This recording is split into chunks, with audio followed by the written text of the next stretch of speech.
भगवान शिव की शरण में जाकर प्रजातंत्र की प्रणाली से कार्य करें। यही सबके हित में है। शिव आप सभी की रक्षा करेंगे। नर नारायण। नर, तुम तो कह रहे थे कि विधाता ने उपाय सोचने का कार्य बड़ों को सौंपा है, परंतु ये सत्य उलट हो गया और जो नवीन सत्य प्रकट हुआ है वो ये है कि संकट से उभरने और उबारने का कार्य छोटे ही कर सकते हैं। चलो अब शीघ्रता करो। अब और क्या शीघ्रता करनी है भ्राताश्री? इतनी बुद्धिमानी का कार्य करने के पश्चात अब यह ज्ञानपूर्ण प्रश्न क्यों भैया नर? रात्रि का समय है, हमने प्रजा के नाम संदेश भी लिख दिया है। चुपचाप निकल चलते हैं अपने गंतव्य की ओर। विचार उत्तम है। उत्तम विचार को कार्य रूप देने में विलंब नहीं करना चाहिए। ये संदेश पत्र भगवान शिव के चरणों में रख दो। प्रातः काल हमारा ये संदेश उन्हें प्राप्त हो जाएगा। ओम नमः शिवाय। हे भगवान, हमारी प्रजा को सुबुद्धि देना प्रभु। उन्हें शक्ति और सामर्थ्य देना। सभी को प्रजातंत्र का अर्थ व महत्व समझाना प्रभु। सभी पर ऐसी कृपा करना महेश्वर कि वो अपनी प्रजातंत्र की प्रणाली को अपने कुशल संचालन, सुबुद्धि और लोकहित की भावना को संपूर्णता पर्यंत पहुंचाकर सभी को प्रसन्न कर सके। और हमें इस गुप्त पलायन के लिए क्षमा करना प्रभु।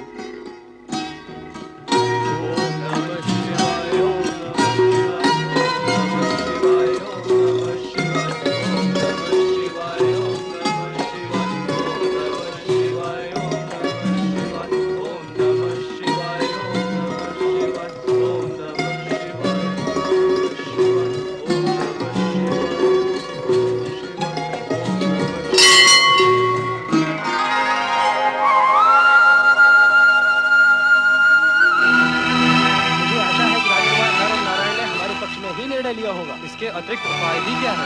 कुछ भी कहो, राज्य के कार्य तो राजा ही कर सकते हैं। भला हम प्रजा राज्य कार्य कैसे कर सकते हैं? चलो शिवालय में प्रवेश करें। चलो।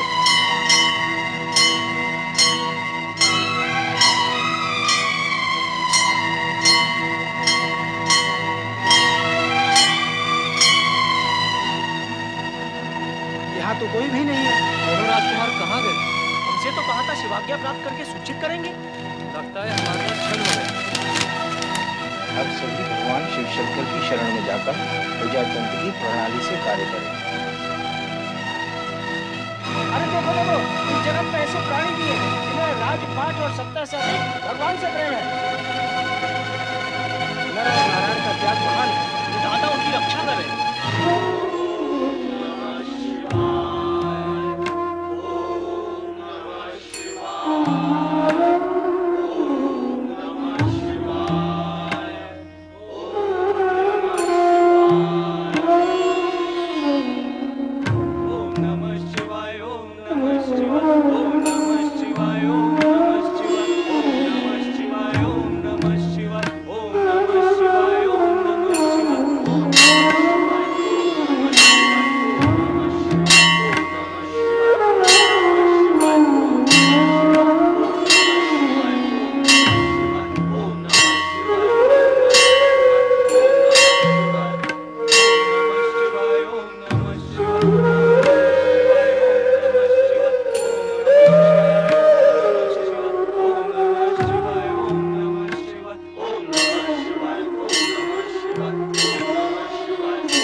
शिवाय ओम नमः शिवाय ओम नमः शिवाय